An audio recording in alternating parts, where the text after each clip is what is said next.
Radio Universidad de Chile presenta Tras las líneas, conversaciones con Manuel Antonio Garretón, Premio Nacional de Humanidades y Ciencias Sociales. Programa producido en el Departamento de Sociología de la Universidad de Chile con el auspicio del Centro de Estudios de Cohesión y Conflicto Social, COES. Muy buenas tardes, bienvenidos y bienvenidas a Tras las líneas, el programa del Departamento de Sociología de la Universidad de Chile con el auspicio del Centro de Cohesión y Conflicto Social, el COES, en que reflexionamos sobre tendencias que están desarrollándose en nuestros países, en la humanidad, en nuestras vidas, desde la perspectiva particular de las ciencias sociales. Y hoy día vamos a retomar un tema a nivel latinoamericano, con un gran especialista en estos temas, que tiene que ver con la discusión en torno a no solo la crisis de la democracia, tema que hemos tocado otras veces, sino también con un problema más de fondo quizás, y que está detrás del anterior, que es el tema de la política y la crisis de la política en su capacidad de resolver los problemas de una sociedad que normalmente, en otras épocas, vivía de la política, en el sentido que era en ella que se resolvían los grandes problemas. Hoy día pareciera ser que lo que pasa en nuestras sociedades, los grandes conflictos y problemas, no logran, digamos, encontrarse con la política. Y la política pareciera ser vista como algo que está fuera, que es lo institucional, que no tiene que ver con la vida de la gente. Y entonces se produce, a partir de eso, una crítica, un rechazo a la política, una consideración que de alguna manera es la causa para muchos de todos los males que nos ocurren como sociedad, en que se critica a la clase política, y todo ello, por supuesto, también erosiona la democracia. Ahora, sobre este tema, nuestro invitado de hoy, que es un especialista en los temas de democracia y política en América Latina, ha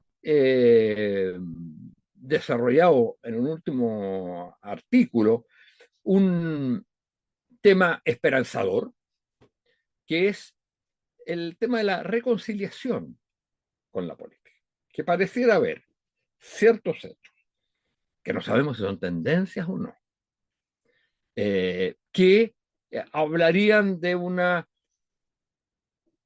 reconciliación de la política. No sabemos exactamente si con la ciudadanía en general, pero sí que hay hechos que permitan hablar de una política que está, digamos, mejorando el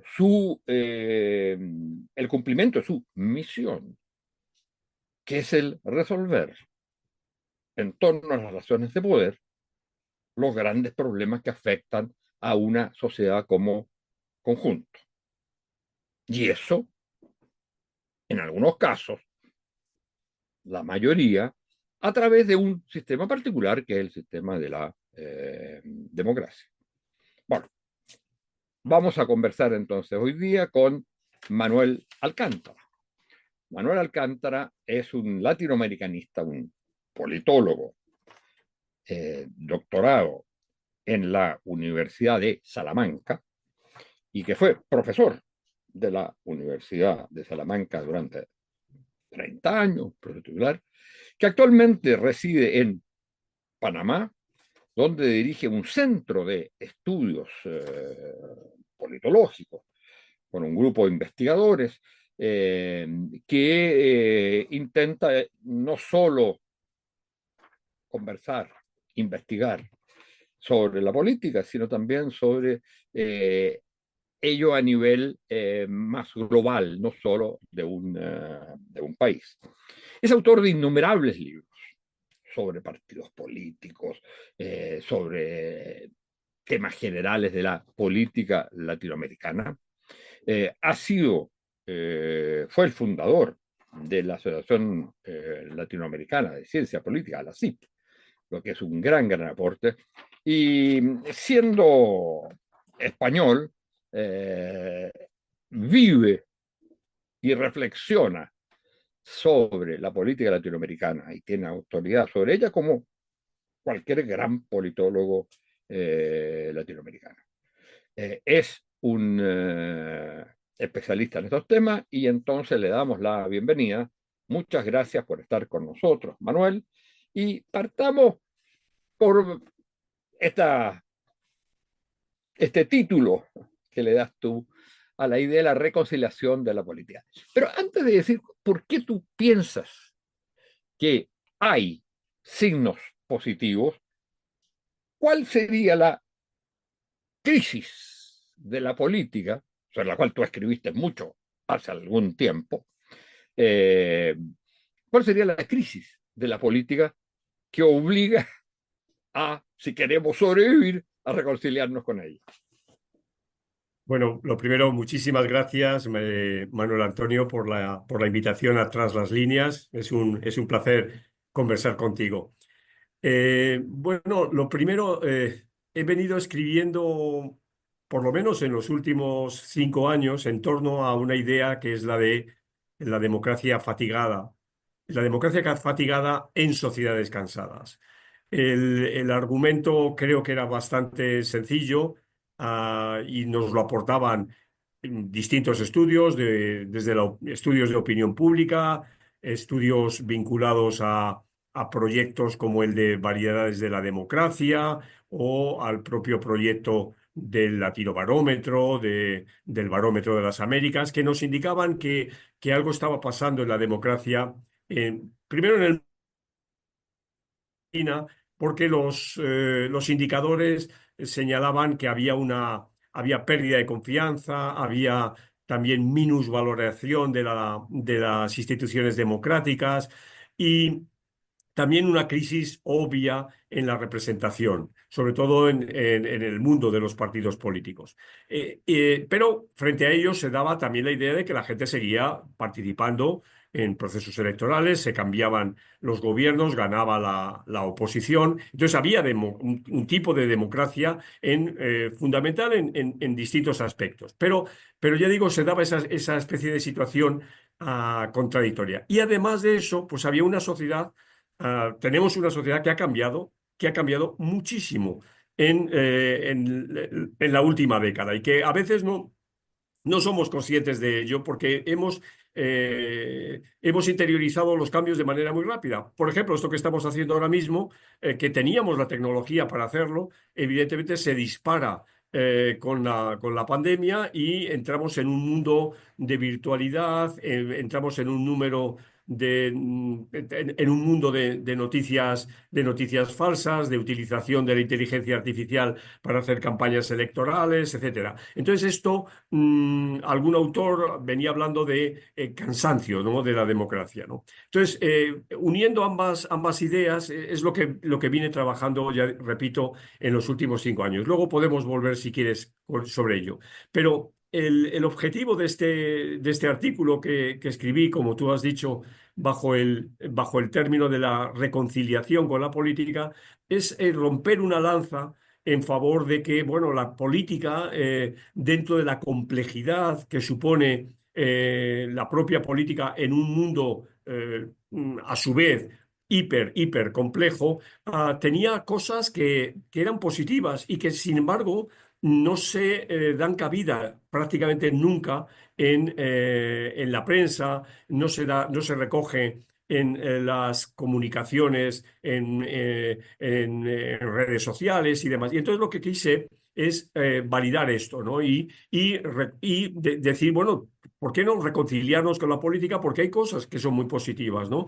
En la política en los últimos tiempos o en decía, en las últimas semanas, pues se ha producido condenas de presidentes, ¿no? Se ha producido que un partido político renunciara a la subvención electoral que tiene derecho por ley y renunciara ante el Tribunal Electoral, en el caso de Panamá, para que ese dinero fuera destinado a ciencia y tecnología. En política se han tomado decisiones, por ejemplo, de dos gobiernos, como es el gobierno colombiano y el gobierno brasileño, que son fronterizos, de países fronterizos con Venezuela, para decir que no van a reconocer a Maduro el próximo 10 de enero, si Maduro toma posesión, porque no ha aportado suficiente credibilidad a las elecciones. Es decir, repito, hay distintos momentos que me parece que son muy importantes, por los que debemos como seres humanos, como ciudadanos, y en este caso ciudadanos del mundo o ciudadanos latinoamericanos, estar orgullosos de decir, bueno, mire, el tribunal, la justicia en Perú puede estar hecho un desastre su política. Pero el tribunal acaba de condenar a Toledo, o el tribunal en Guatemala, en Panamá condenó a Martinelli, o el tribunal, por mucho que critiquemos a la política de El Salvador de Bukele, ha condenado a dos expresidentes por delitos fragantes de corrupción, o lo mismo ocurre en Guatemala. Entonces, mi idea iba por ahí, ¿no? Por hacer un guiño a decir, oiga, no todo está tan mal, sé que las cosas están mal, pero hay a veces destellos de positividad en el desarrollo de la política. Pero Manuel, para hacer de abogado del diablo, Sí, esas manifestaciones, que digamos no sabemos si son, como decía hace un rato, tendencias, son manifestaciones concretas, precisas, que tocan a muchas de ellas, digamos, a puntos tan claves hoy como el tema de la corrupción. Pero no han existido siempre esas manifestaciones, llamaré, positivas de la política. Y en ese sentido, la crisis de la política no tiene que ver más que con la ingeniería del aparato estatal, político, etcétera, el tratar de que funcione bien, que haya accountability, que, digamos, se apruebe, que resuelva problemas. El problema no tiene que... Manifestaciones de eso la ha habido siempre, pero lo que hay hoy día es un distanciamiento, de la gente respecto de la política. ¿Y no, tú no, no, crees que Manuel. eso, perdón, pero Sí. tú crees que esto puede ayudar? Ese es el punto central. A mi juicio, el punto central es el problema de la desvinculación entre, por lo menos como lo vivimos en algunos países, entre Sí. la gente, la ciudadanía, la gente y la política. ¿Tú crees que este tipo de cosas ayudan a... o sea, yo creo que hacen una política más sana, pero ¿hacen que la gente crea más en la política? Bueno, claro, utilizas la palabra más, menos. Yo creo que tiene incidencia y yo creo que no es algo habitual en la política latinoamericana si la vemos en una perspectiva de los 30 o 40 últimos años. No encontramos un funcionamiento, en este caso concreto que estamos hablando, del Poder Judicial, de una suerte de poner en marcha una rendición de cuentas clara de los poderes del Poder Ejecutivo. O sea, esto es bastante novedoso. No encontramos presidentes de América Latina encarcelados por causas de corrupción. Y la corrupción ha estado presente. Prácticamente, yo me atrevería a decir, no en todos los países, pero ha estado muy presente. Entonces, Ahora bien, esto es cierto de que hay o sea, el malestar existe y esto puede contribuir un poquito. Evidentemente, no puede resolver los problemas del malestar, porque los problemas del malestar están vinculados primero, con los productos de la política, es decir, posiblemente la política no y quizás no los atiende porque los problemas sustantivos de la gente son muy difíciles de atender o son unos problemas diferentes a los que estábamos acostumbrados. Eso es a lo que me refería antes cuando hablaba de los enormes cambios que se han producido en la sociedad. De tal manera que las respuestas, en su caso, estatales, siempre van mucho más atrasadas de lo que deberían ir. Dicho también de otra manera, y tú has hablado de las instituciones tienen un problema de ponerse al día, porque los cambios que estamos viviendo van a tal velocidad que no les da tiempo. Te pongo un ejemplo. El pasado día 30 se ha conmemorado los 2 años del ChatGPT. Bueno, o sea, solo tiene 2 años. Claro, todavía no hay ningún país, por muy acelerado que esté, que ha tenido capacidad de regular lo que significa esto. Y va a tener unas consecuencias muy, muy importantes en la vida, ya no solo hablo en la vida política, sino en la vida cotidiana de la gente. Y sin embargo, el ChatGPT, todo el mundo habla de él y todo el mundo lo está utilizando ya. Y han pasado solo 2 años y es un fenómeno absolutamente universal que se ha desarrollado a una velocidad exponencial. Esto es a lo que me refiero de los cambios societales, ¿no? Pero Perdón, también la política, sí.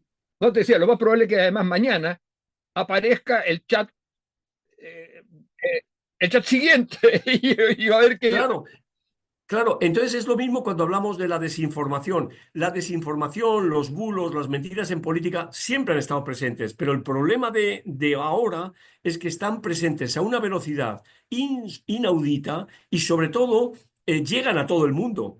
Antes la desinformación podía estar en un periódico, pero llegaba, tardaba en lo que el lector, los lectores de ese periódico leían ese periódico y eran siempre una parte posiblemente pequeña de la población. Y hoy, sin embargo, esto no es así. Entonces, yo creo que este es el principal, si tú me tuvieras que decir cuál es el principal problema que tiene la política, para mí, fíjate, es este.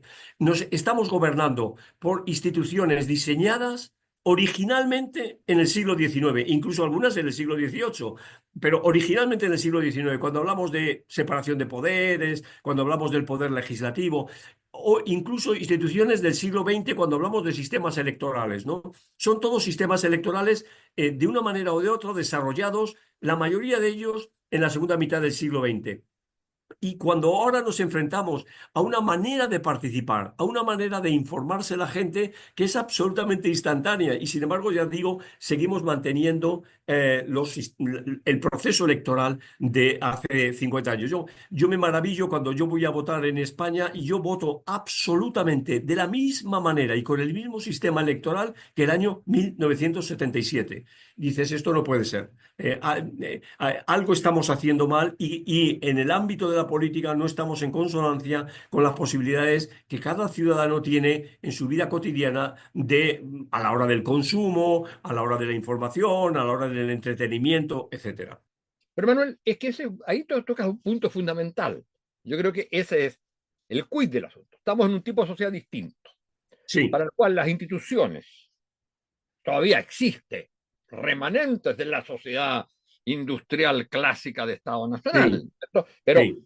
eso no ha desaparecido, pero en un amoldeamiento enteramente distinto. Eso hace que las instituciones, partiendo por la primaria de la familia, ya no sea lo que era.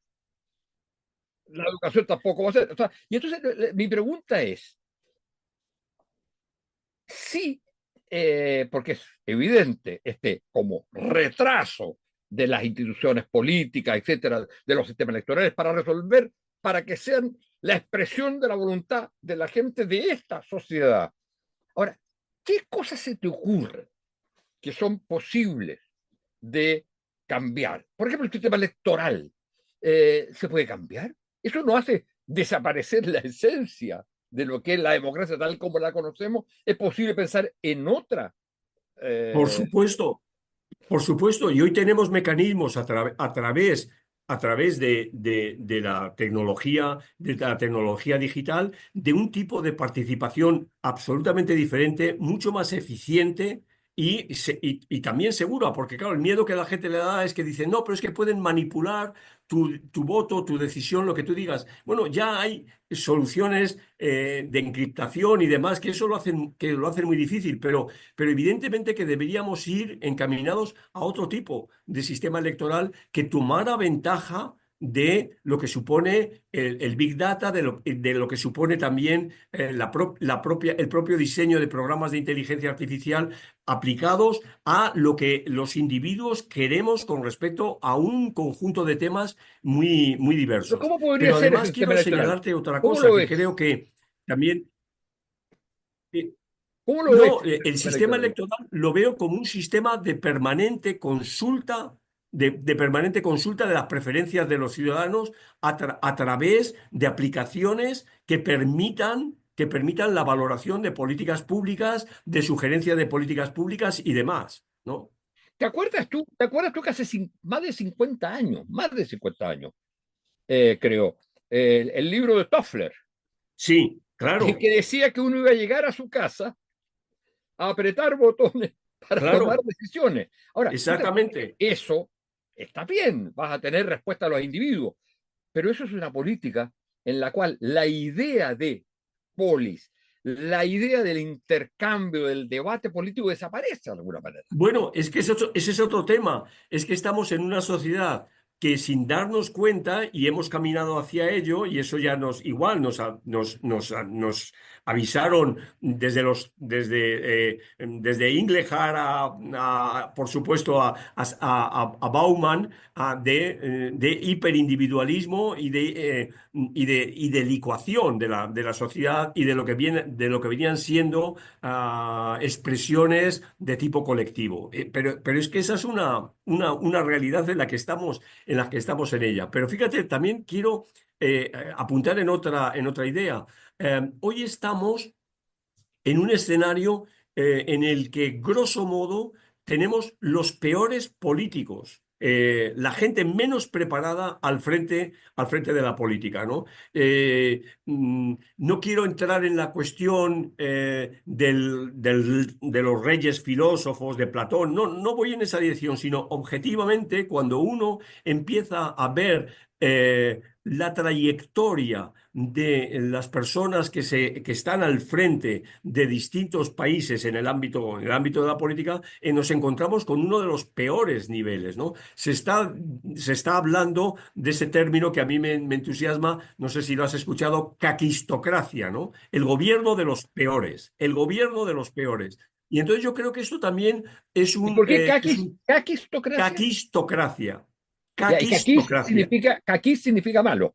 Exactamente, el gobierno de los peores, claro, de los malos, ¿no? Y entonces, bueno, esto lo tenemos y claro, en ese sentido, la señal de las pasadas elecciones de Estados Unidos, que ya no es que llueve sobre mojado, porque ya teníamos la experiencia del año 2016, es terrible porque tiene una influencia en el entorno enorme, ¿no? Porque si quiera o no, sigue siendo un país, evidentemente, que tiene una influencia muy clara simbólicamente en el mundo. Entonces, esto también me parece que es un problema que proviene del escenario en el que se mueve la humanidad ahora mismo, ¿no? ¿Y eso cómo se puede cambiar? Porque ese es un punto clave. Pero digamos, por último, el control sobre la tecnología que te permita tratar de generar voluntades colectivas para las tomas de decisiones, etcétera,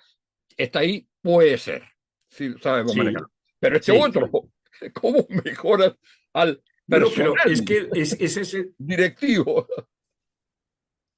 Claro, es que esa es otra de las connotaciones digamos, del momento actual, ¿no? Digamos, la metáfora es muy buena porque es la metáfora de la nube, ¿no?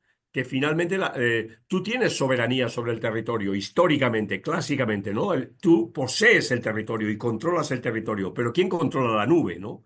Ese es el tema. Y una nube que está pergeñada de un proceso de absoluta privatización y de intereses absolutamente privados, ¿no?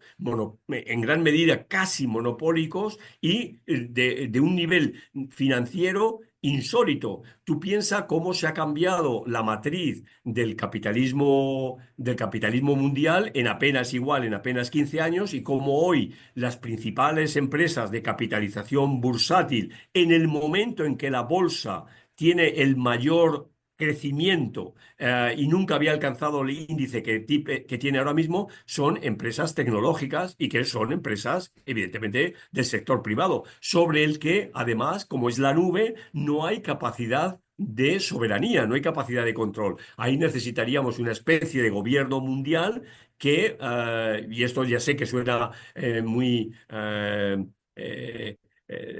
de ciencia ficción, pero estamos en un escenario en el que ese gobierno mundial no está por supuesto, no está en Naciones Unidas, no está en el ámbito de la polis, según hemos venido hablando de ella ahora mismo, sino que está en el ámbito de los grandes conglomerados empresariales. Ahora, esos grandes conglomerados, además, son esas grandes empresas tecnológicas, claro, que además son sobre los comportamientos, no son, son fundamentalmente sobre la comunicación. Así es. Entonces, sí, así es. Y entonces, esa metáfora de ese matrimonio entre Trump y Musk, ¿no? Y Musk es terrible, ¿no? Porque es la evidencia de lo que estamos refiriéndonos, ¿no? Tú fíjate que desde que se han celebrado las elecciones en Estados Unidos, Elon Musk no ha salido del entorno de Trump. Le ves en todas las fotografías permanentemente al lado de él.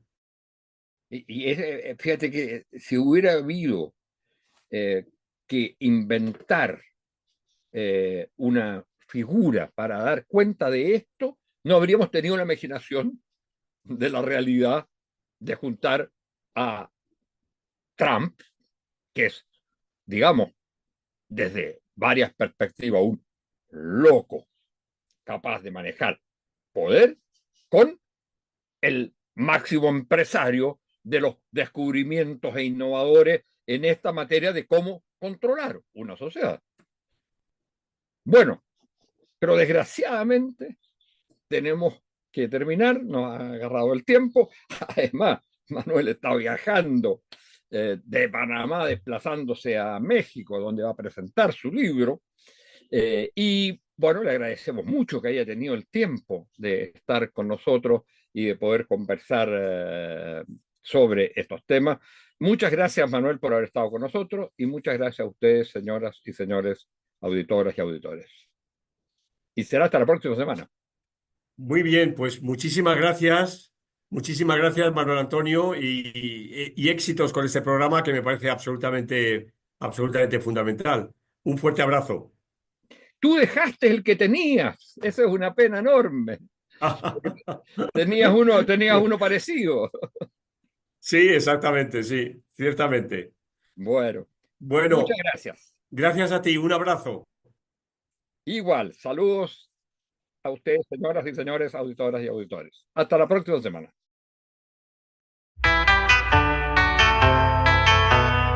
Radio Universidad de Chile presentó Tras las Líneas, conversaciones con Manuel Antonio Garretón, Premio Nacional de Humanidades y Ciencias Sociales.